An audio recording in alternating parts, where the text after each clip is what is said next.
I want to welcome everybody to our multi-faith webinar on inclusion during religious celebrations. Today we've got some great speakers on our panel and from different faiths, Reverend Shannon Blosser and Shelley Christensen from Disability Belongs, representing the Christian and Jewish faiths. And so I think we will also hopefully have a Muslim representative with us as well. And celebrating the religious holidays can really be hard. And I think it's appropriate that today is the Jewish celebration of Purim. Ramadan has just started, and then also today is Ash Wednesday in the Christian faith and the beginning of Lent. So we all have different faith celebrations and different practices. And the question is, how do we include people with disabilities in some of these religious celebrations? And so I'm happy to have our panelists with us today. And just a few note keeping things.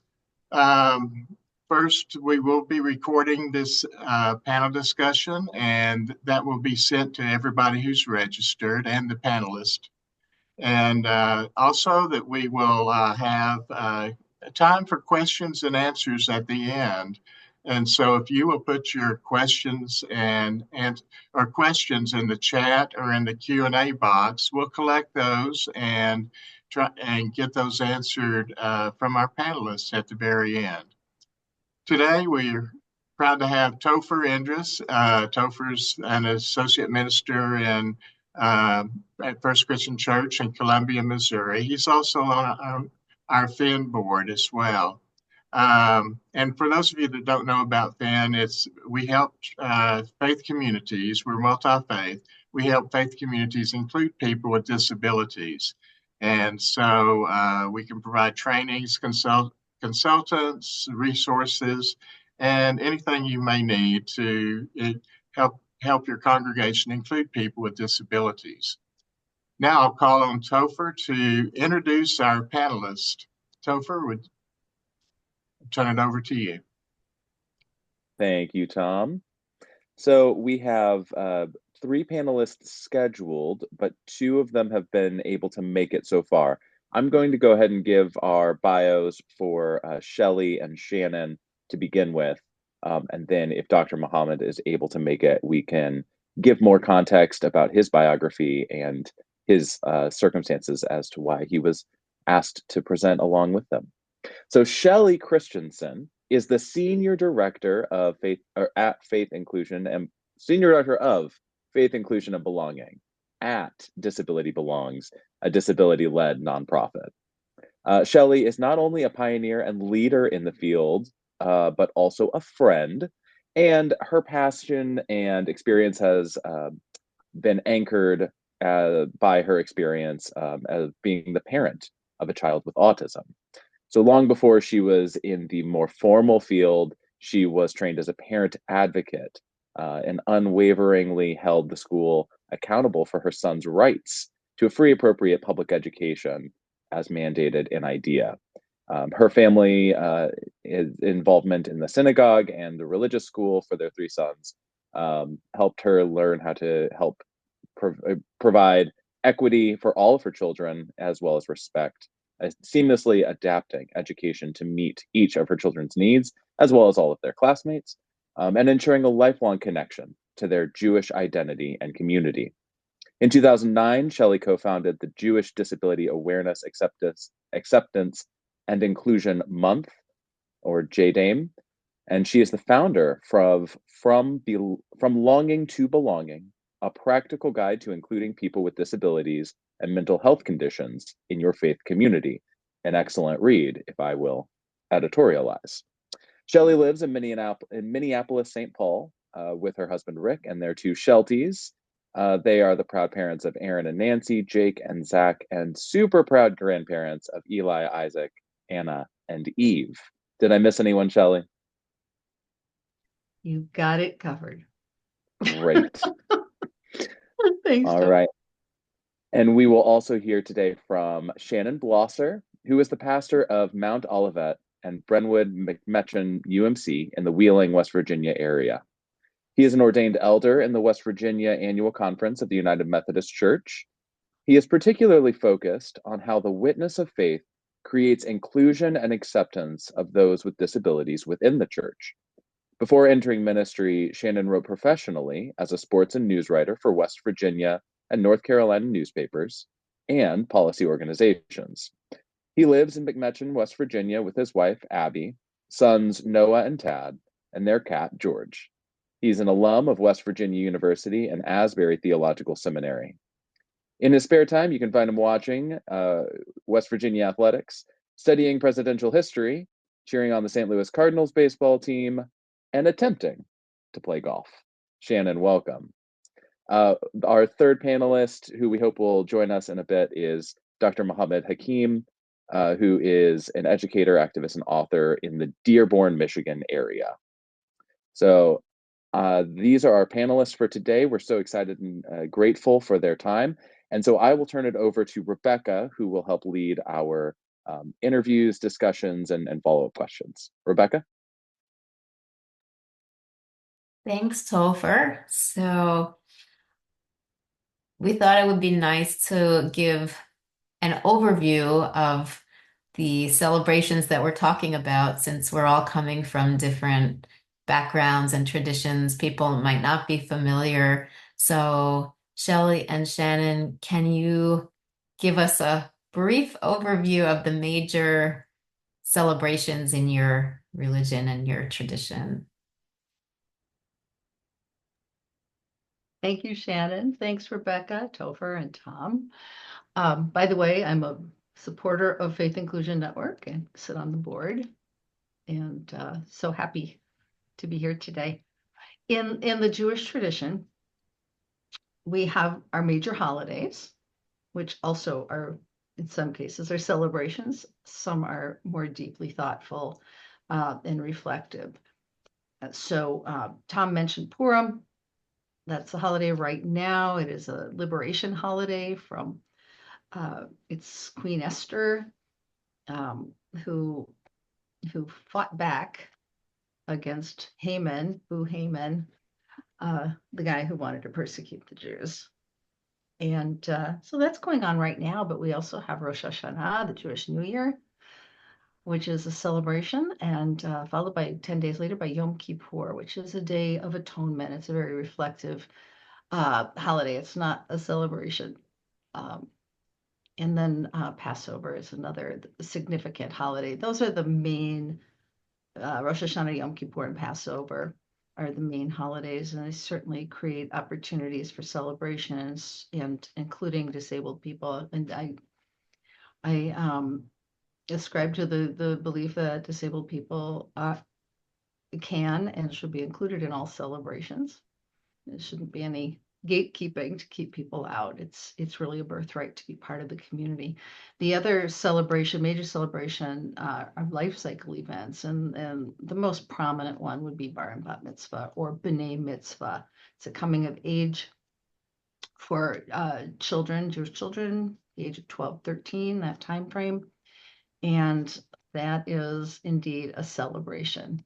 So those are pretty much the key ones we'll talk about today. Shannon. You know, what's interesting about the Christian tradition and some of our holidays is it almost depends on who you ask.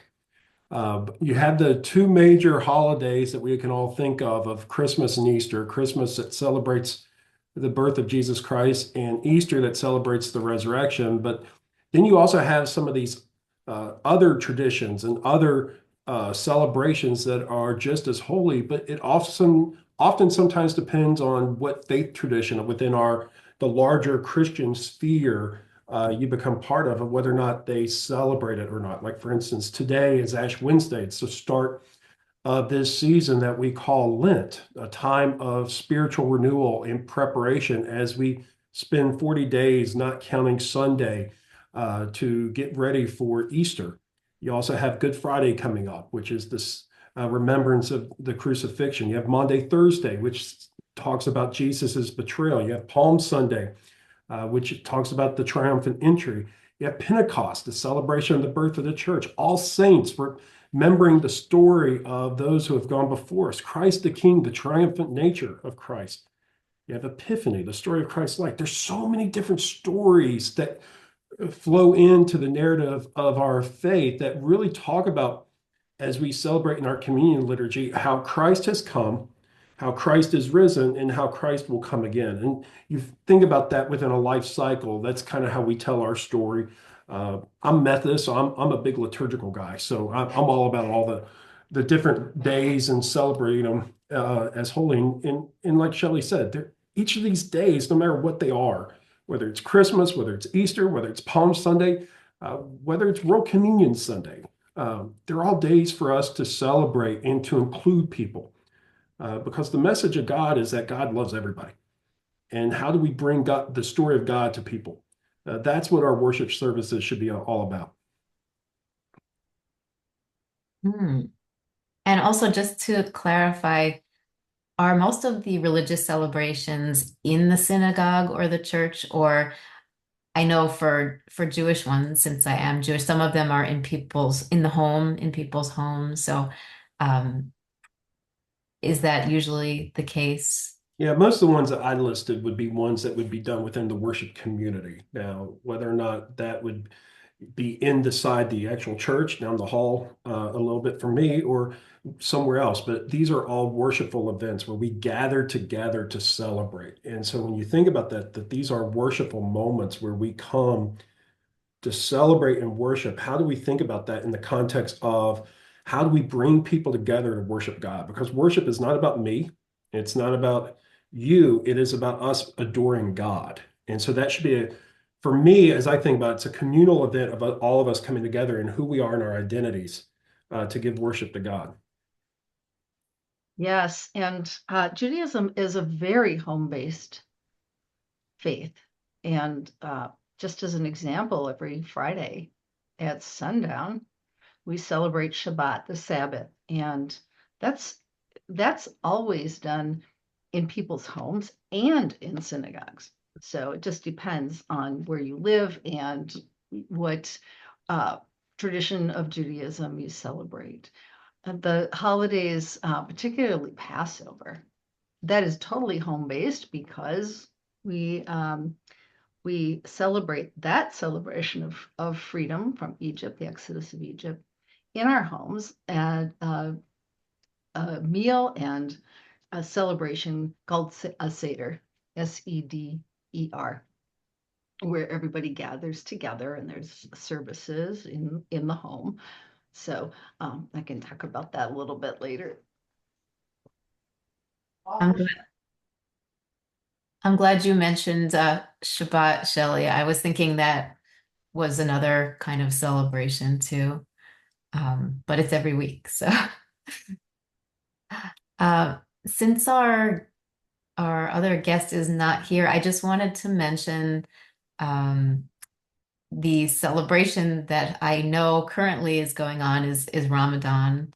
I know a little about that because I experienced that when I was living overseas. So I was able to participate um, in that experience. But I don't know in detail. So maybe we can come back to that. So I wanted to ask, now that we've given kind of an overview of all our celebrations, what are some of the challenges for including people with disabilities in these celebrations?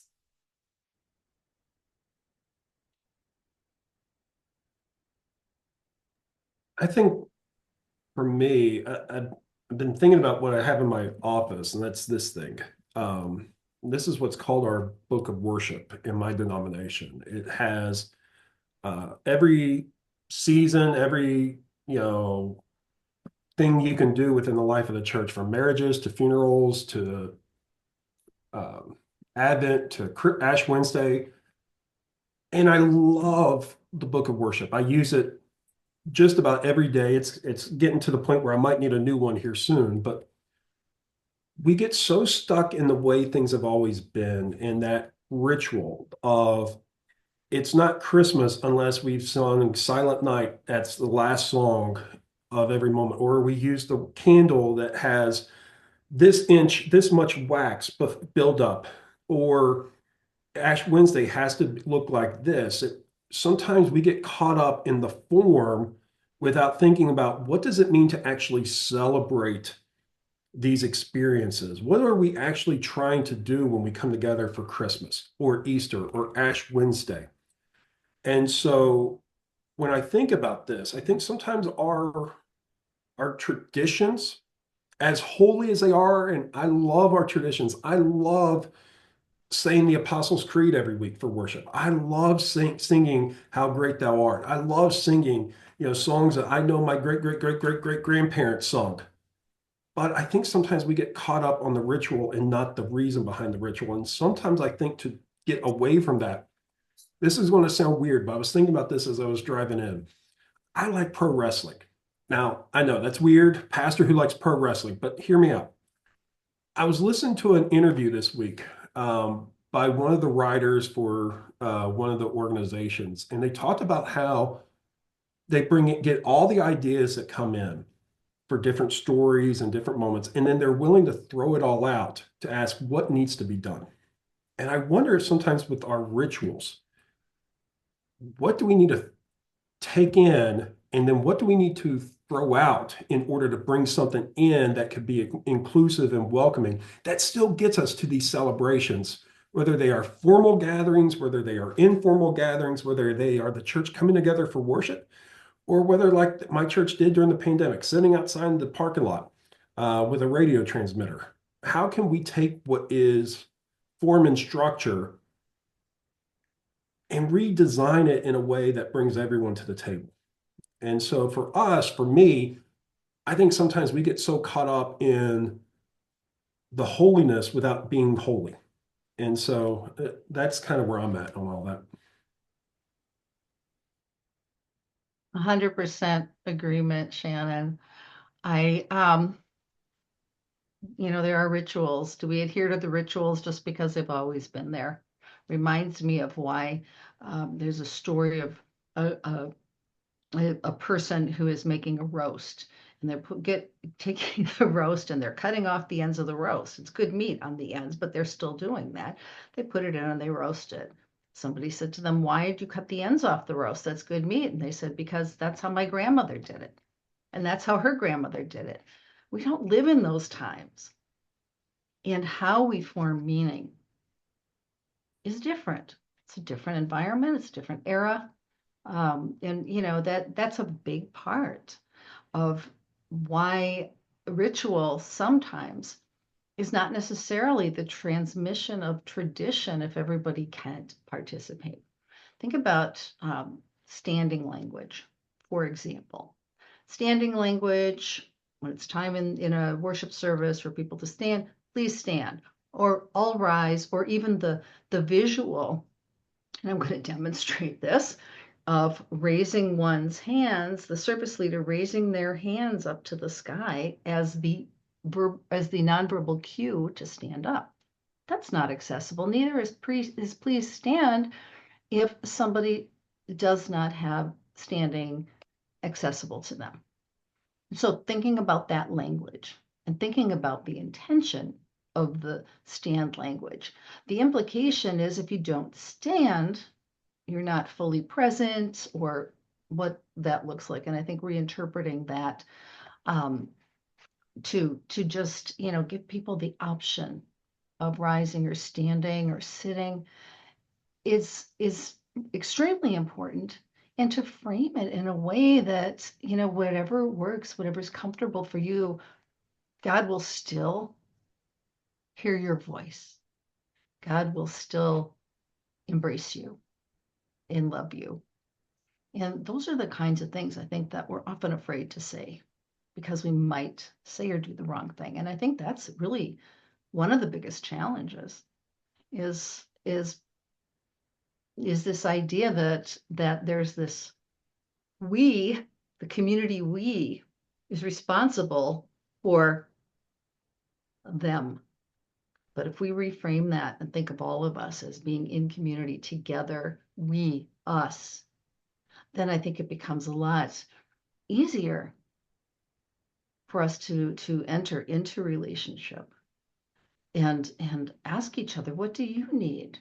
Why is, what's important to you? And I think we're going to find a lot of better communication. And I think people will feel a lot more comfortable and safe to have those conversations about what they need in order to be present, in order to belong.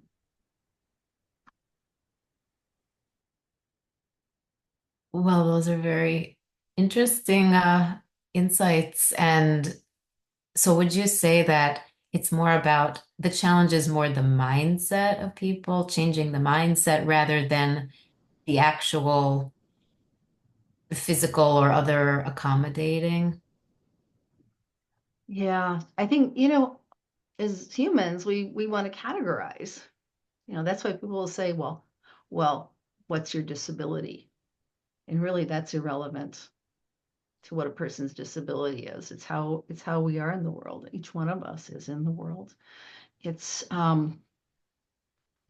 it's kind of some other things. This came up post-pandemic, is that after the pandemic, when people stopped wearing masks in their sanctuaries, in their spiritual homes, there are people who are immunocompromised who cannot go into a space because of the vulnerability that their immune system is weakened and suppressed. So they're more susceptible to infections and other health problems. Yet, if we're talking about a fully inclusive and welcoming environment, then is it too much to ask for everyone to mask up so that we can all be together? And that's a mindset also. And it can be a brick wall in many ways. So how do we get around that? And oftentimes it's, supporting mindset shifts and changes.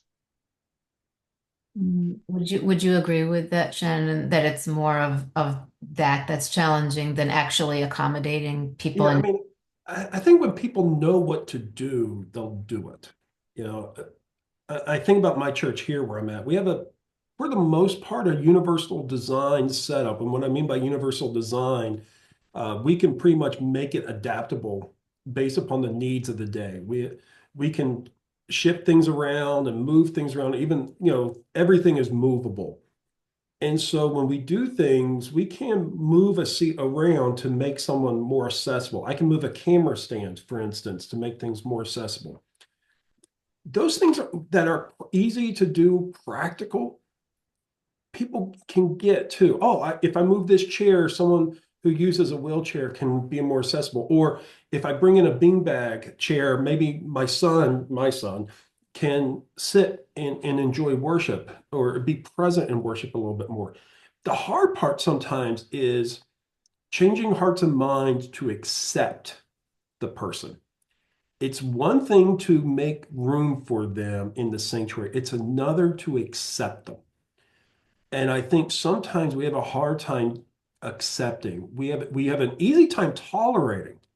Oh, we're okay with you being in my presence, but accepting to where we're willing to make adaptations that may affect us, to where we then include you is the hard battle, because then we have to move from a place of tolerance to a place of love. And to do that, we have to stop looking down on people. We have to stop looking down on people like my son. We have to stop looking down on people like me with my ADHD and my anxiety and my depression and my self-doubts and all of that. We have to look at people as children of God, people of sacred and holy worth, see them for who they are. But then that means that we are equal to them. And sometimes we don't like to see that we're equals. Sometimes we like to think we're better than you, or that we're more important than you. I give more money to this church, therefore I'm right. Or I've been here since my great great great grandpa, or at my church that I grew up in Shady Spring down on the other end of the state, my name is on the pew, or my grandmother's name's on the pew. We got to start seeing people as equals. And that's hard to do today. That's hard to do today because we're told to despise each other. We're told to hate each other. And I don't think that's godly. Whether you're Methodist, whether you're Christian, whether you're Jewish, whether you're Muslim, I don't think that's godly. And to get people to love each other, that's the mindset change, and that's hard work. That is the hard work. We, all these years I've been in the field, which I think is 20, almost 24. One thing that stuck with me through all the iterations of disability inclusion and faith communities is the one thing that in Hebrew it's called B'Tselem Elohim. It's in Genesis chapter 1, verses 26 and 27. Good day. It is that we are all created, B'Tselem Elohim. We are all created in the divine image. What does that say about the divine image? Mhm. The divine image is expansive and loving and welcoming, and there is this notion that there's a certain level that is that we have to be perfect. We can't be vulnerable, and disability and being human is all about vulnerability as well. My rabbi Norman Cohen says this relative to Genesis 1:27. When you look into another person's eyes and you see the spark of the divine there, you won't wonder how to treat them. You'll know. And that's just been a guiding principle for me, and really a belief, a spiritual belief too, as to why this work is so important, because not everybody is seen in the divine image. Thank you. So, also, I was curious, is it challenging to include people with a wide range of disabilities as well? For example, physical mobility, blindness, deafness, neurodiversity, like there's such a wide range. Is that challenging, do you think? I think so. I think I was just having this conversation with someone yesterday of when we talk about accessibility, often what we think about is physical accessibility. Can someone get into a building? But once you get into the building, can you read the screen of the worship service? Can you hear the presenter or the pastor? Can you understand the material? Is it in readable language? And I think sometimes we go only to the physical. I think about my annual conference. We gather in different parts of the Methodist Church for an annual meeting where, as one bishop just jokingly said, it's the only time we gather for worship as pastors, but we all fight throughout 3 days because all we do is talk about budgets and everything else. But where my annual conference sits, it's very inaccessible. It's on the top of a hill. The chapel is from the early 1900s. It has one accessible entrance. It does not have a real accessible bathroom. And to go to the bathroom, if you need accessibility and that one bathroom is caught up by someone who's using it that shouldn't, you've got to go to 2 buildings across the campus. And we say that we're holy and Christian when we forget the least of these, but yet we have golf carts that drive around. And so we say that we're accessible because of that. We don't think the deeper questions. We don't think beyond just the surface. And we have to get deeper beyond the waters to really get into accessibility. And that takes time. It takes hard work. And it takes, like, as I said at the beginning, you got to start throwing things out to restart things or going away from places. And so I think that's for us, our hindrance is that this is what we can do. And then we stop. There's more we can do. We just don't want to, in my opinion. Yeah, that's exactly right. Without accessibility, and accessibility is different for each one of us. But without that, you can't have inclusion. You can't have authentic representation. People cannot be entering into that space as they are. And you certainly miss a chance for belonging. So rather than thinking about, well, if we accommodate, if we put in a ramp, that's going to cost a lot of money. If we put in a hearing loop, that's going to cost a lot of money. It's like there are so many things that you can do, number one, that are no cost or low cost. For example, so many religious organizations have they have the chancel, they have the bima, they have the space. It's elevated, right? So that it's just not accessible.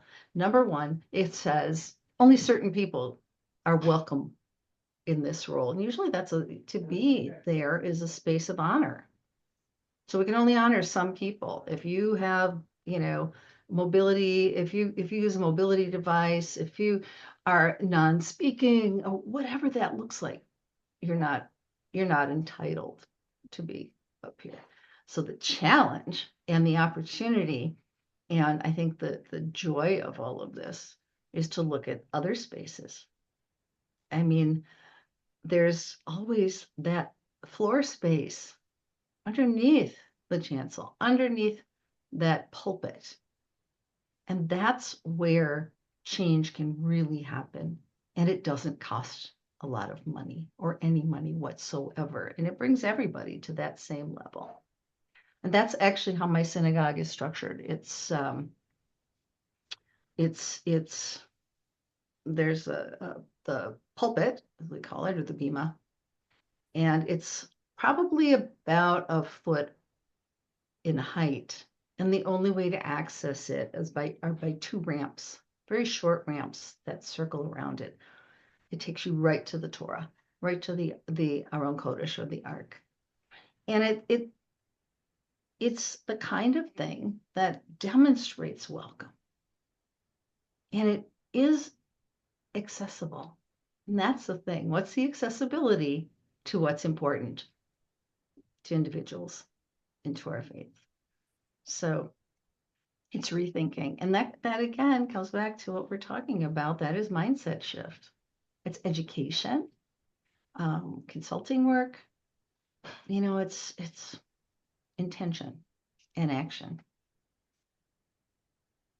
I know that both in Judaism and in Christianity, at least in the services, there's kind of like a set structure or certain prayers. So I'm wondering, can that be adjusted, to change it for different needs? How flexible, is that? All right, I'll put my pastor hat on. For me, every week is a new experience. I think about it from like my journalism days of, when I would come in the office and I was running the sports department, I would get a blank sheet of paper.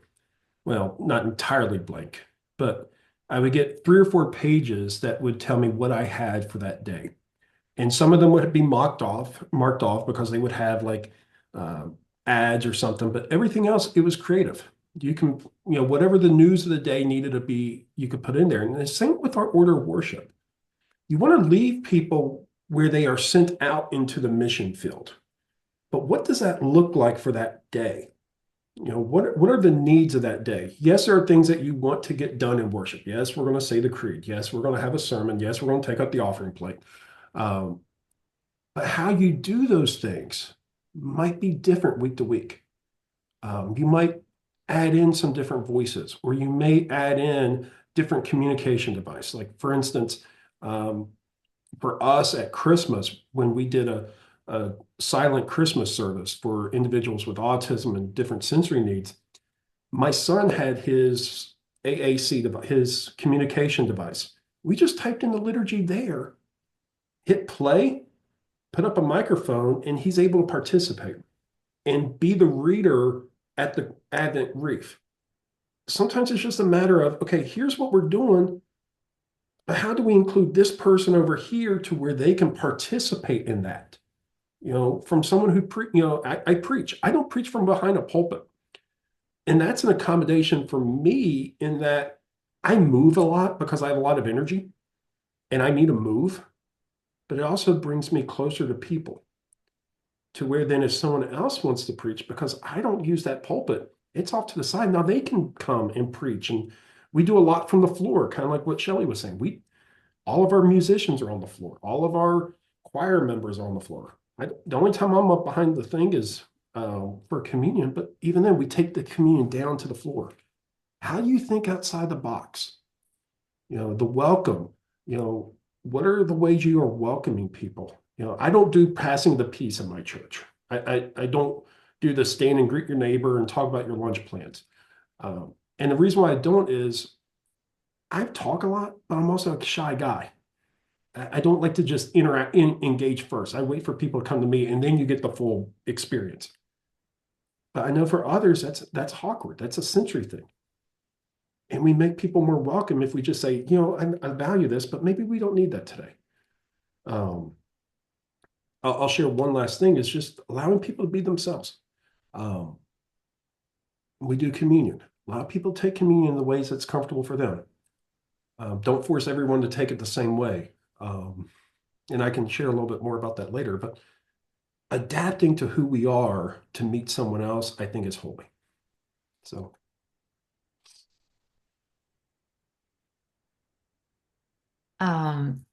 We have one of our attendees, Shelley, I didn't know if you wanted to add anything at this moment, but we have one of our attendees who is Muslim and would like to give us an overview of some of the Muslim celebrations, including Ramadan, which is going on. And so is it Ejaz? Can you introduce yourself and tell us a little about Ramadan and maybe some of the accommodations for people with disabilities, if you know of any? Yes, it is a Jas Siddiqui, and thank you for letting me add to this topic. Uh,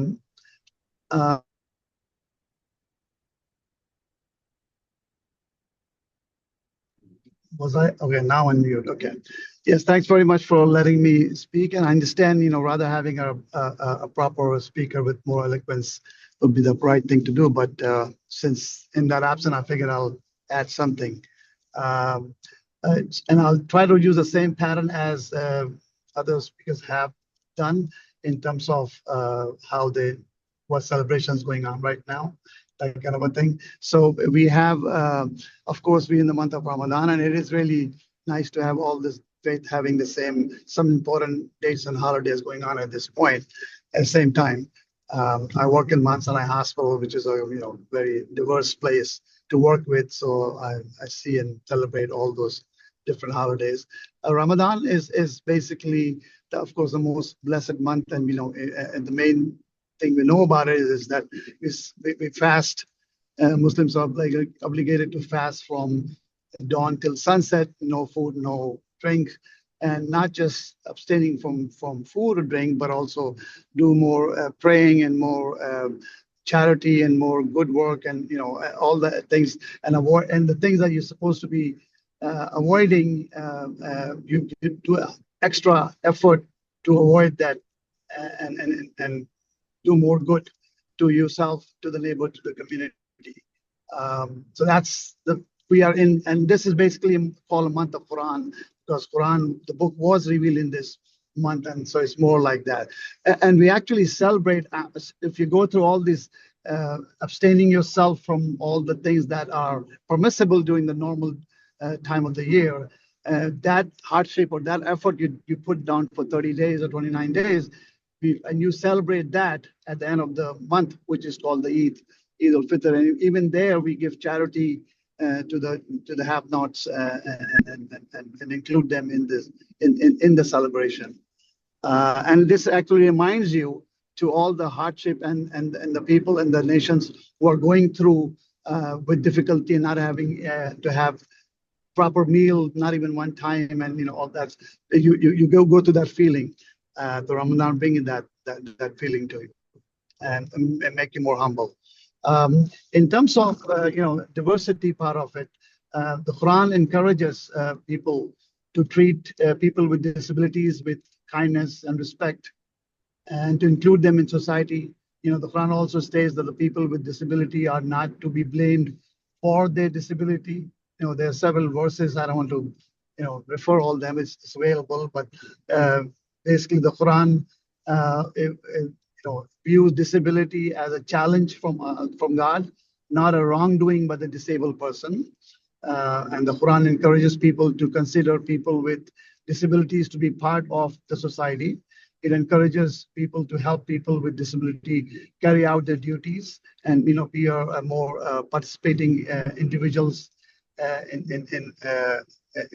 have to be a right to be respected and not to be humiliated. They have a right to educate and to be treated equally and to be included in our society. And in this part of the world, I mean, I came here 30, 40 years ago. I'm blessed with two, especially daughters myself. I am with the special care department, the liaison at the Mount Sinai Hospital. And I work with the Islamic Center of Long Island, which is one of the largest institution mosque in this part of the world. And we try, and there's a trend now. You see more and more institutions are making themselves compliant with disability, and and include the people with disability in it could be mental or physical, and get certified. There are some institutions, organizations who actually go around and certifying and the mosque if they want to be part of that, and I want to include their disabled and less able people to join them. So we have that. The reason I said in this part, back home, it was like more of everybody will take care of yourself, the family will take care of yourself, and you have programs and whatnot. But here it's a little different, and that's why you had more awareness of that and more need of having those institutions, not just for praying, but also and leaving out the people who are not able to join because of accessibility or noise or other places, to make it more accommodated to them. And so that's the trend that's going on, which is a good thing. And we are working hard on that one. Mm. Thank you so much. So you're saying there's a lot more awareness here in the US. Yes, as I said, in back home in countries is more. I mean, there are special institutions there also, and for disability and all that stuff. But typically, the family is very strong. As you can tell, back you can acknowledge that also.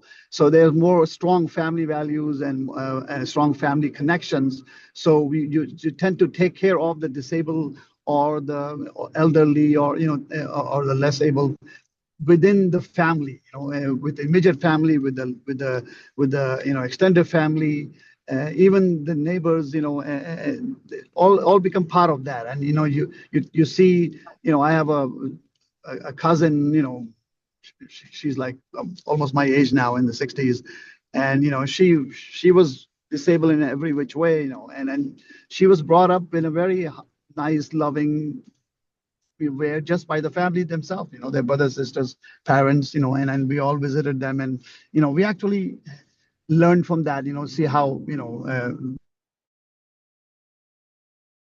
love care and given, even if you're not from that. Like, you have a person who's not able to participate in so many ways, but you still try to accommodate and make them part of it. So again, back home, it's the family network is so strong that you really don't need to have that elaborate a system. But here, it's you could be alone and the only person hardworking and whatnot, and two people. So and the system is such.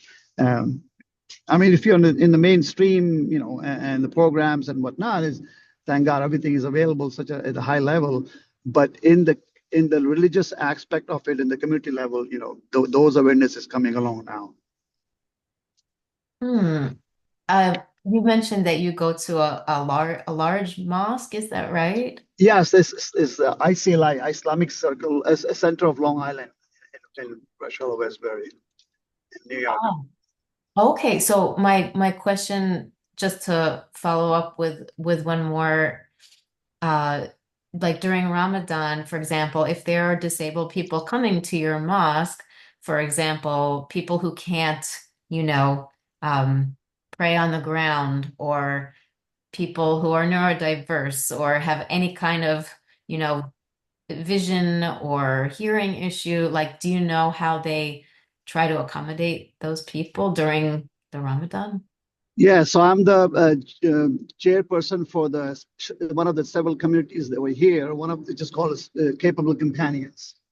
Right, there's a senior community also. In terms of just having not able to sit on the floor, the chairs have been available throughout the world. You know, that's a good, easy thing. That's always make available, and they arrange it and make them comfortable, and not them put in the side, but try to make them in the middle or in the main hall so they don't feel left out. But in terms of accessibility, having ramps, and if they are really like special need individuals also, they have calming rooms, and they have different area where they put, and they'll be separated from the main area, but they'll put huge large TVs or whatever so they can be seen it, but also stay with the family in that area, and have more accommodating rooms, areas like that. They have handicap parkings, and they're increasing that also more and more.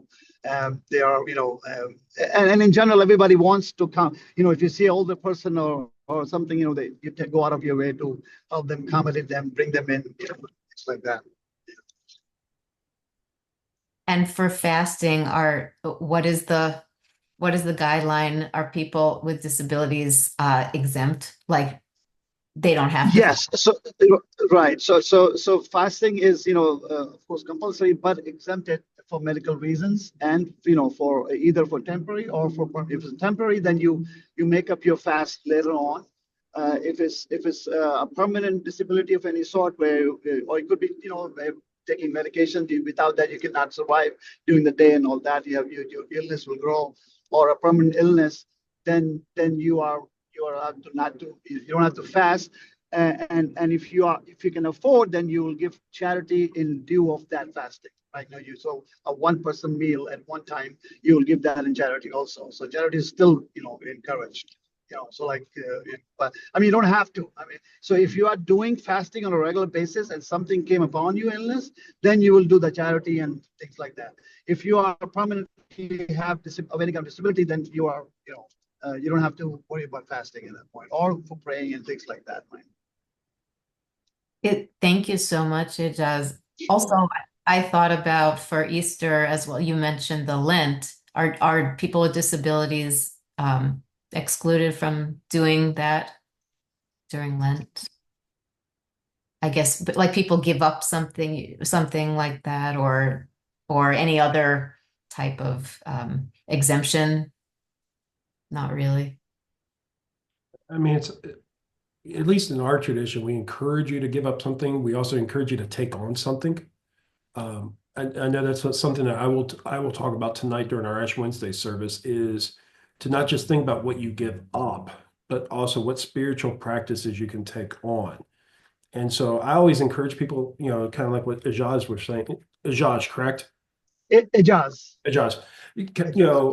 if you have a medical condition that precludes you from like fasting from food, don't. Like that's not something for me just because I can crash easily. But what else can you give up? Maybe you can give up this, video games, or you can give up morning television or Facebook doom scrolling right now. Um, Things of that sort. There's alternatives to just a food fast, and especially like as I think about it. Well, that's very interesting. And also, Shelley, like for Yom Kippur, or like even Passover, there's like a long period where usually we don't eat um, bread products. So, um, Mhm. is that an issue at all? Again, it comes down to mostly medical. conditions or food allergies. Obviously, it's a question. So just to clarify, we're commanded to not eat leavened food during Passover, during that period. So very common to, substitute or to not even substitute, but to eat matzah, which is flat, unleavened. And if someone has an allergy or a sensitivity to matzah, for example, to wheat, there are gluten-free options now also. But the other part of that is you're not, I'd like to think about it not as matzah as a substitute for bread, but as something in and of itself, as a way to carry out the obligation, the mitzvot for Passover, to eat unleavened bread. If somebody is medically compromised and can't eat matzah in any shape or form, then that's what one must do. So again, it kind of comes back to the rituals that we were talking about and adapting rituals. It is, very much adapting that ritual of, for example, of fasting on Yom Kippur. Again, what do you do instead of fasting? What are things that you can do? It's atonement. It's a day of atonement for behavior, for things that have happened in the previous year. Was there something in that year that you wish you had done differently, and can you do it differently now? It's that kind of thinking. So if you're not a faster, or if you are somebody who fasts, what it also is an action that you can do to manifest atonement and kind of that looking to the future and making changes or amends. Hmm. And to Well, that effect, if I can, there is in this month, or there's also before we celebrate the Eid, we is a compulsory part of the charity, which is this is why we call it Eid al-Fitr. Fitr is fitra, which is charity. And basically, so it's compulsory for every person, even if the person was born one day, during month, then the person who's taking care of the household person give a certain amount, and it's like set up about $10 for $14 or $20 per person, whatever, and it adds up. So you have to give that before the month of Ramadan ends and as early as possible. Apart from other charity that you give, on your own, this is a compulsory thing. This is to help people who are unable to, who are less fortune, to help them out with meal, and of course when you celebrate, you have new clothing and all that, so you can have them celebrate also along with you with new clothing and more food and things like that. But generally, it just as you both of the speaker mentioned, there's so many other things you can do, and if you're not able to fast yourself, I mean, you still have to pray, and unless you cannot pray also because of disability, but you can help out others in charity, and the simplest charity of all is, as Papa said, is this, if you can smile at somebody. thank you, Ajaz. Now we're getting a very diverse range of perspectives here, so that's great. And now that we were talking about what kinds of accommodations there are already, of course, you can feel free to add more. But what are some of the ways that inclusion and accessibility can still be improved in the celebrations and the festivals that you think of? Yeah, a couple of thoughts on this. It's really important. We talk a lot about psychological safety.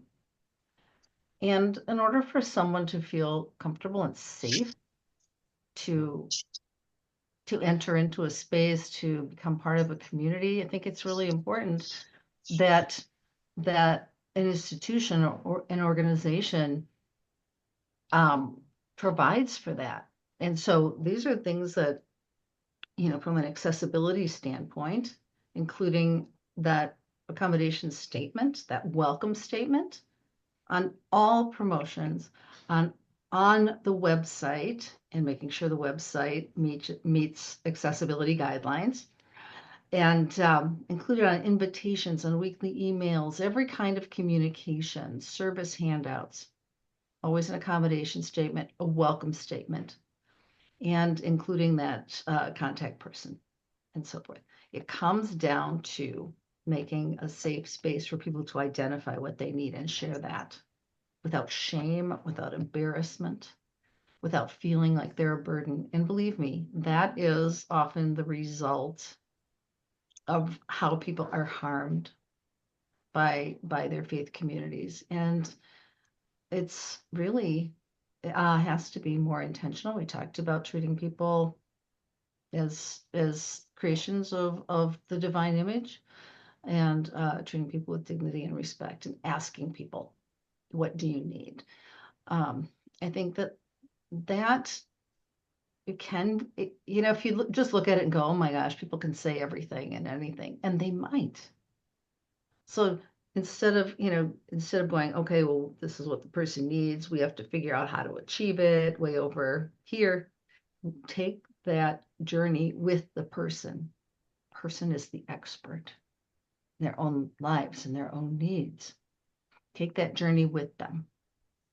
So, for example, if somebody needs alternate access to maybe a prayer book or a commentary or something, you know, in some cases this may not work because electronics may not be involved, but having materials available in e-form, e-prayer books, e-commentaries, having people use iPads or Kindles or whatever that is, where they can control the size, they can control the background,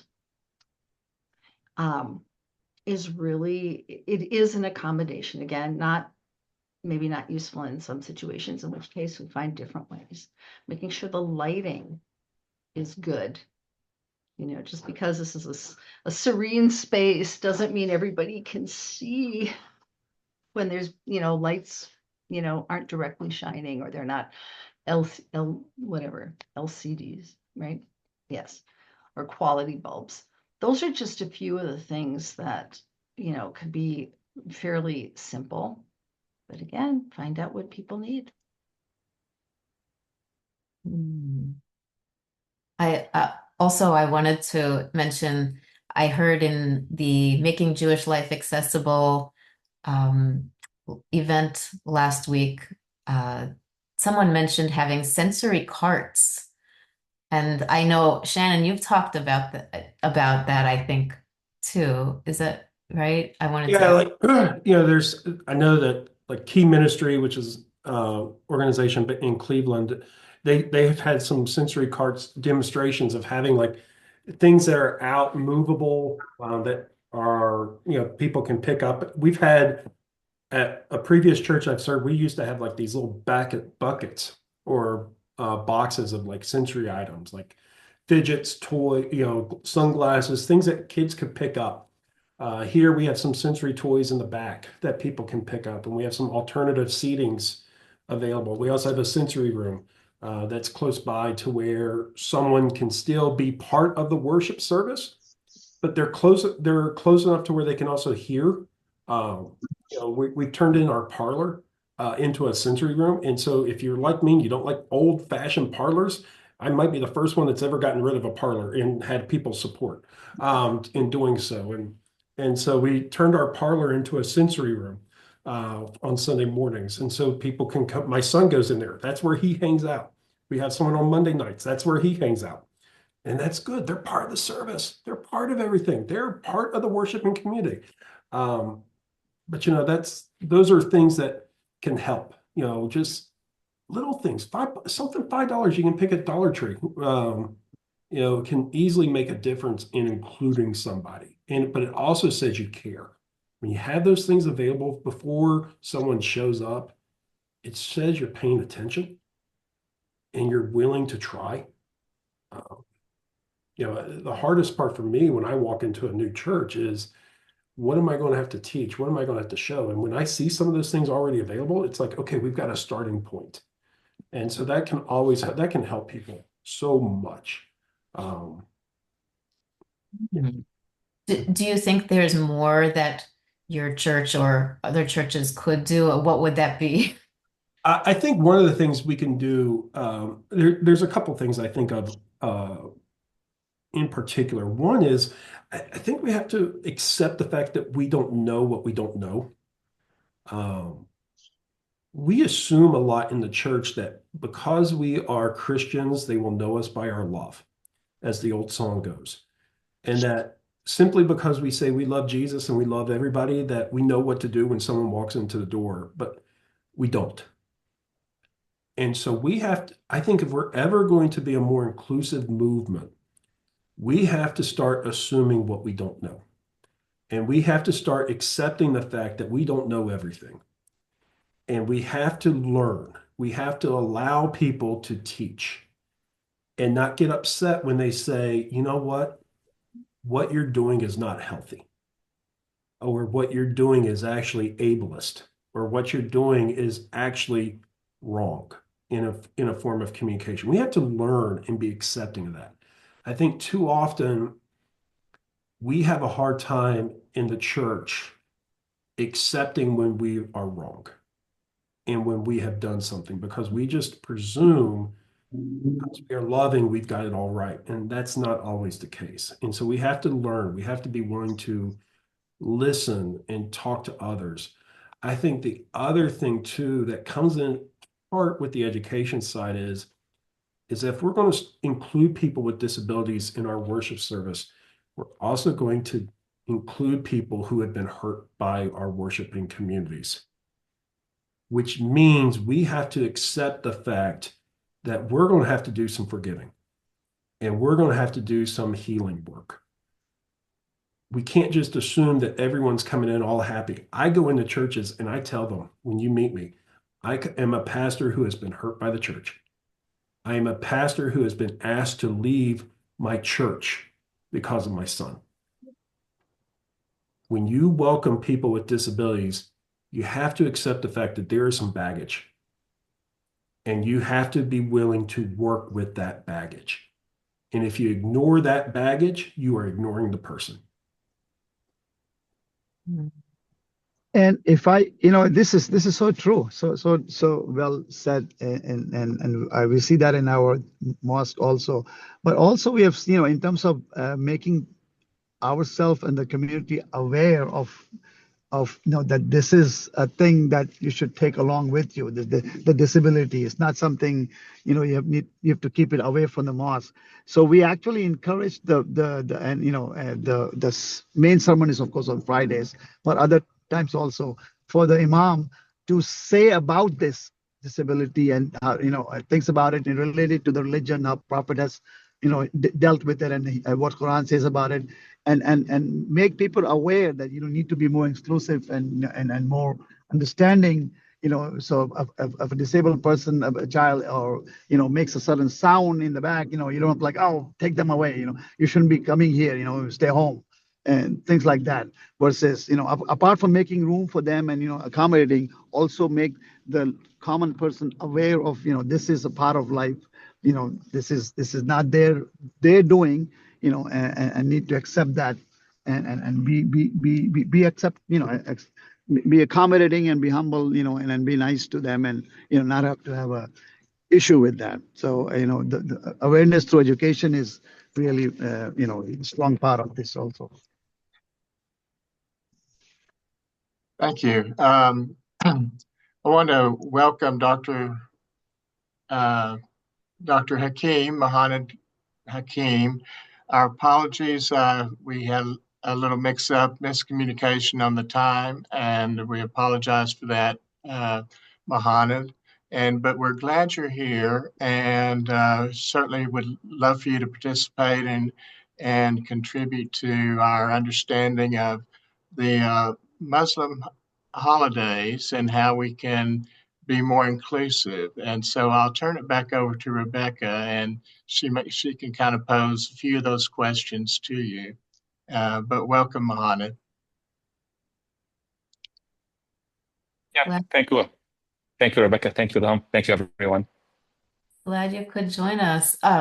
So just to follow up with what you were all just saying, I just wanted to say it sounds like some of the things that could be done more is more training and more education of both the community members and the leaders. That's what I heard you saying as some suggestions. And of course, we can say more. I just want to give Dr. Mohammed a chance before we get to some good questions in the Q&A, and also one or two good questions from Topher. So let's give you a chance, Dr. Mohammed. So we heard about Ramadan, which is going on. If there's any other religious celebrations or festivals in Islam that you'd like us to know about, please let us know. And then the other questions were, what are the challenges of including people with disabilities in the celebrations?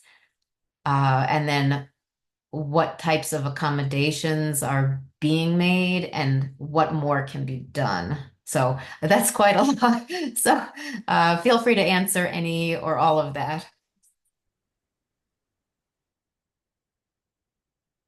Yeah, salam alaikum, everyone. Peace be upon you. I apologize for the mix-up and the timing. I'm gonna make it short. I'm sure Ijaz and others did a great job in maybe giving the Muslim perspective. I just want to add one thing, one important part of the Muslim celebration, which is the Hajj season, the pilgrimage season in Mecca. This is once a year, when Muslims from all over the world, from all walks of life, from all ethnicities, all skin colors, we have 3 or 4 million Muslims who get together in Mecca and Medina, and the symbolism there is huge. You have 3 or 4 million Muslims only in that place, but you have 2 billion Muslims worldwide who are watching them. They are coming from all backgrounds, all walks of life. They all wear the same clothing. It's all white. It reminds us that we all belong to Adam, and Adam is created from dirt. So this equality and the equality of mankind is represented not in kind of speeches and sermons and workshops and educational material, but it's a lived experience. And of course, everyone, and I'm sure Ijaz can relate to this, everyone who went to Mecca can see many people who go to Hajj and they are on a wheelchair. They are simply believers with disabilities, and people there, whether family members or other believers who don't even know them, they would love to push them and get the reward of helping someone complete this once in a lifetime opportunity to serve God in Mecca. So the irony or the challenge here, and I echo what everyone was saying, is that we wish we encounter the same brotherhood, the same sisterhood, the same sense of community that people display in Mecca. We wish they can display it in our mosques in North America and Canada and other places of the world where we understand that you have Muslims, you have believers who are born with different challenges, who are born with different situations, and sometimes we forget the basics that I think we shared in the previous panel, how 1 out of 5 people in America are born with some kind of disability, and sometimes we are not aware of it. And sometimes we need extreme experiences such as the Hajj, such as the pilgrimage, for people to be reminded that if you are not seeing people with disability around you in the mosque, it's not because they don't exist. It's because you did not, as a congregation, you did not accommodate them enough so that they can come and they can be part of the congregation. So we have to go harder, and we have to really ask ourselves, even the mosques that are doing something, even the mosques with more accessibility and with ASL translation and with accommodations for kids and adults on the side of the spectrum, even those who are doing some kind of services, all of us know that it's not enough, and the needs are much bigger than what we're offering. So that was kind of my take on special occasions that happen in every faith that reminds us about the basics, that all of us are children of Adam and all of us are equal. There is no superiority for anyone over the other except with piety, except with how close they are to God. So that was kind of my my short kind of reminder, and I would happy to hear from others or maybe answer any question. Sure, we're gonna get to the questions in just a minute, I think. And also, you're connected with Musin, is it right? Maybe you just want to say one thing about, Yes. or did we already say that? Maybe you want to Oh, just. of course. Yeah. Yeah. So Muhsin is a group the group of the nonprofit organization that is taking upon itself the mission of spreading awareness of the Muslims with disability among North America, among mosques in USA, in United States and America. And Muhsin has different kinds of services to raise awareness. I've traveled with Muhsin many times to different mosques across the nation to give sermons and community night lectures and give training to volunteers on how to handle situations where people with disability are more accommodated and welcome to the mosques. Muhsin gives certifications to different mosques based on their readiness to accept people with disability. You have bronze certification, and you have silver, and you have gold certification. So a gold Muhsin certificate friendly mosque will have more ASL classes, will have weekend programs for children with some with neurodivergent disabilities. So Muhsin is becoming the go-to organization for mosques who want to learn how to make themselves more inclusive. And Alhamdulillah, I've seen a huge change back to what Rebecca was saying about awareness and education. I've seen some mosques transition in 1 or 2 years when a small group of community members, most of them are parents of children with disabilities, when they get together and when they take it upon themselves to raise funds, to raise awareness, to make their voices heard, you'll be amazed that sometimes it doesn't need a lot of PowerPoint presentations and data and statistics. You just need to share stories. You just need to share stories about your child,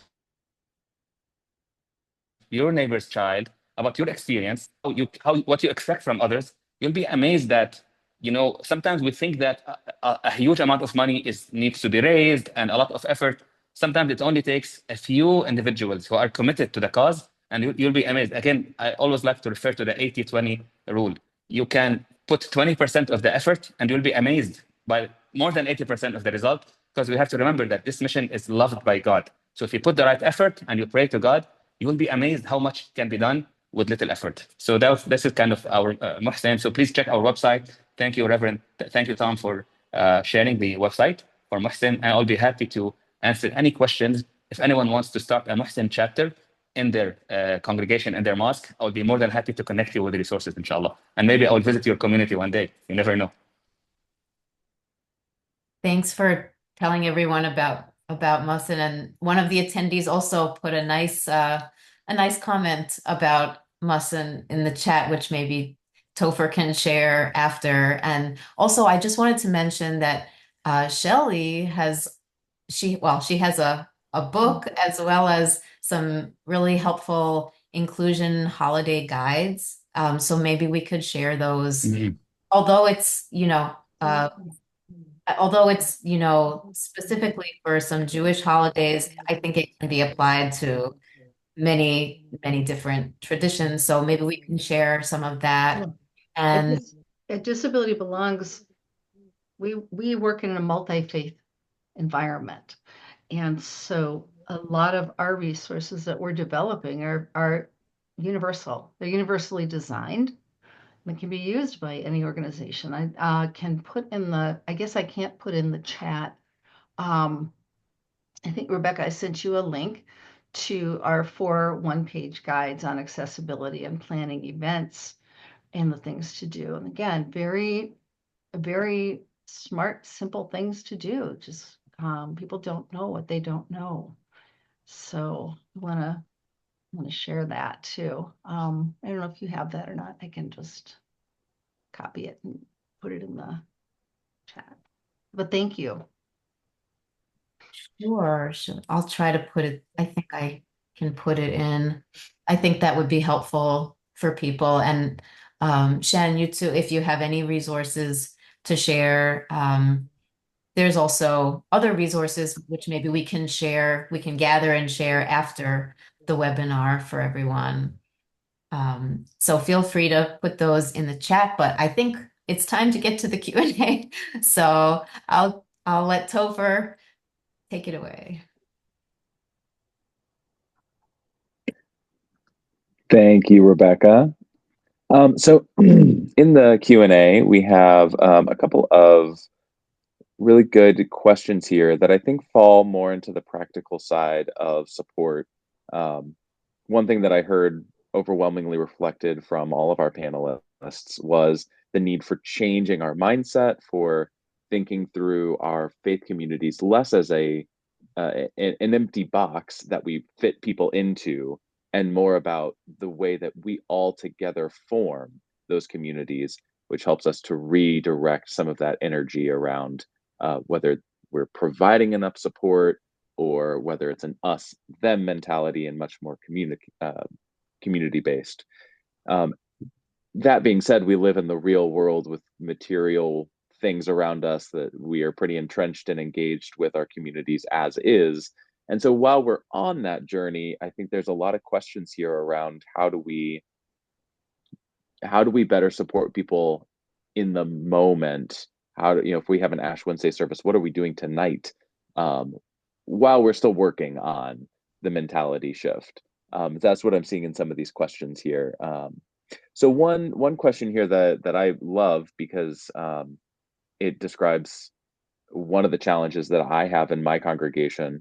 But one of our attendees has asked, what can we do to help neurodiverse children and adults who are loud? In the broader community, it feels like that's a disturbance. But if the child is excluded or the adult is excluded, then often their family is also excluded.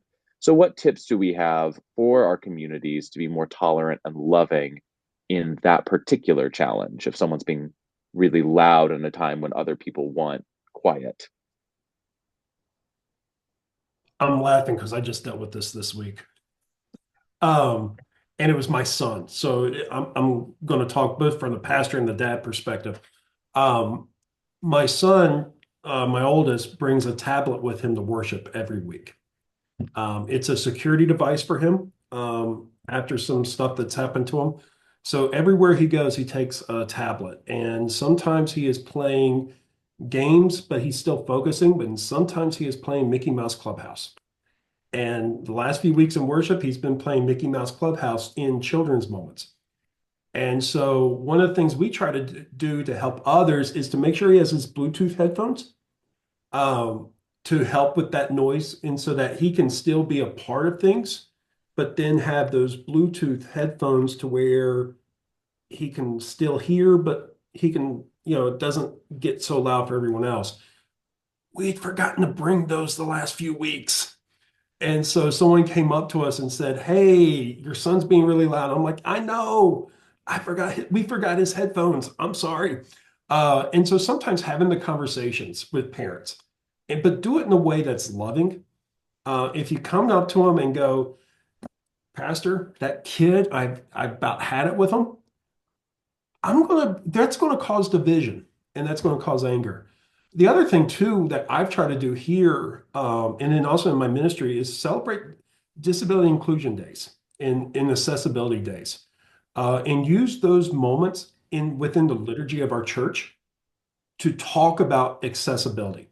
Like for instance, this Sunday it was Transfiguration Sunday, but I also celebrated Disability Inclusion Day. Our call to worship was all about inclusion. But also, I use moments when people are being themselves to affirm it. I remember my first Sunday at this appointment. We have 4 kids that are always here, and the grandparents bring them every Sunday, but they do what I call the Daytona 500. And so after church, they're getting their energy out and they are running around the sanctuary. I mean, it is complete. If I had a green flag, I could time them and everything. The first week, their parents were scared, their grandparents were scared to death. Here's a new pastor. What's he going to say? And here's my kids being my kids. And I said, you know what? God bless them. I love it. I love it. And so now they see that that's acceptable. And I think sometimes the pastor sets the tone or the people set the tone of, and when you start seeing people say, that's okay, it starts to lower the temperature for everyone else. And so we've got kids who run around the sanctuary. I was told not to do that as a kid, but guess what? We do it. My kids blow out the candles every Sunday in worship. You know what? It's okay. We just go back up and relight them. You know, moving with people and having fun conversations and pointing out where you're going helps to cast that vision. But if you do it in such a way of stop, do this, don't do that, don't do this, you're going to push people away. You're even going to push me away to where I'll call my bishop and go, hey, bishop, is there a new church that I can be appointed to next year? And so I think the more we can love, the more that we can have fun with the conversations, the more we can point out that's what we want to see. I think it helps to point out the conversations and move us in a good direction. This comes back to when we were talking about rituals earlier, and protocol. What is that worship protocol? What is the protocol for how you show up for worship? So here's a question that I had one time for someone who said, they said, when I come to services and there's that loud person over there, or they're shouting out, it's really disturbing to me, and I think they should be sent away. And I'm like, let me ask you this: do you know what that person is communicating? Have you learned that? Have you found that out? And they said no. So I realized at the time that that prayer worship comes in all kinds of forms, and there's all kinds of right ways to pray. Is one person's form of prayer more important, more acceptable than others?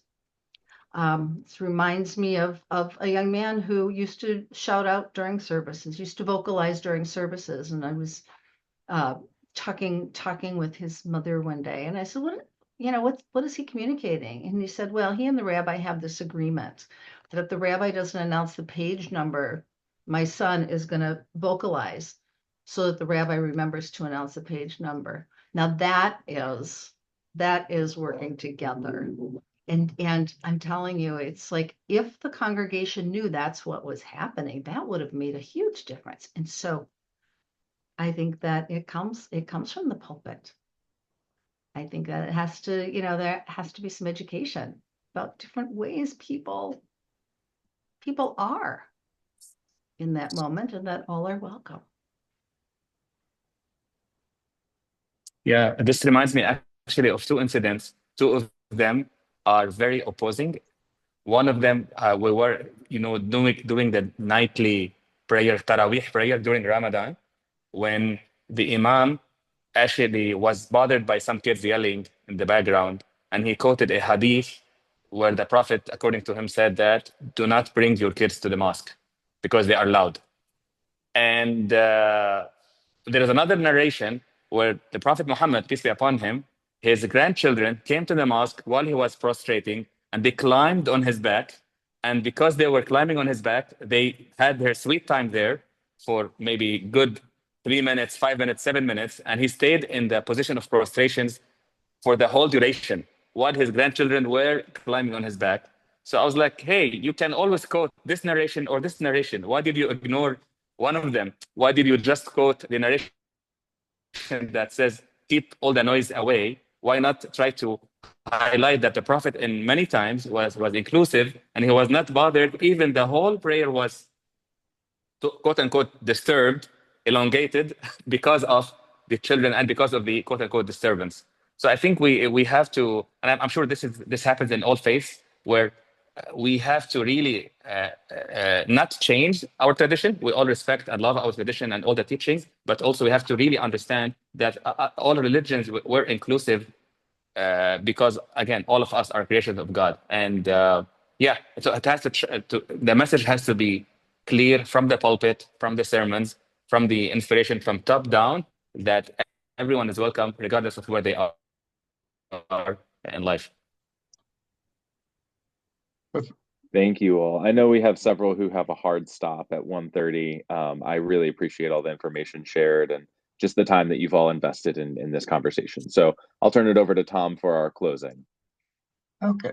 I want to thank Shannon and Shelley and Mohamed and Ajez for contributing to our conversation and adding your insights and your perspectives from your particular faith. This is really, I think we always see how much we have in common through these discussions. And thank you, Rebecca, for facilitating, and Topher for your introductions and questions. So this this will be is being recorded, and we will send the recording out to people.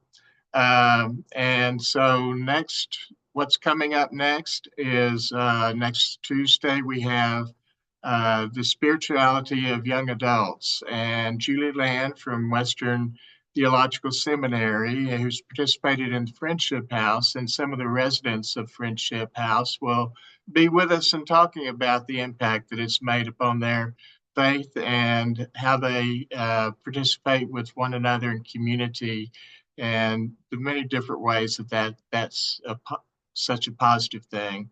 And then we will have some more multi-faith webinars coming up the week after. So, but I thank everyone for joining us, and we will go ahead and send this recording out to all that participated, and look forward to further discussions with you and with the representatives from the different faiths as we try to understand and learn and share with one another. Thank you for being here.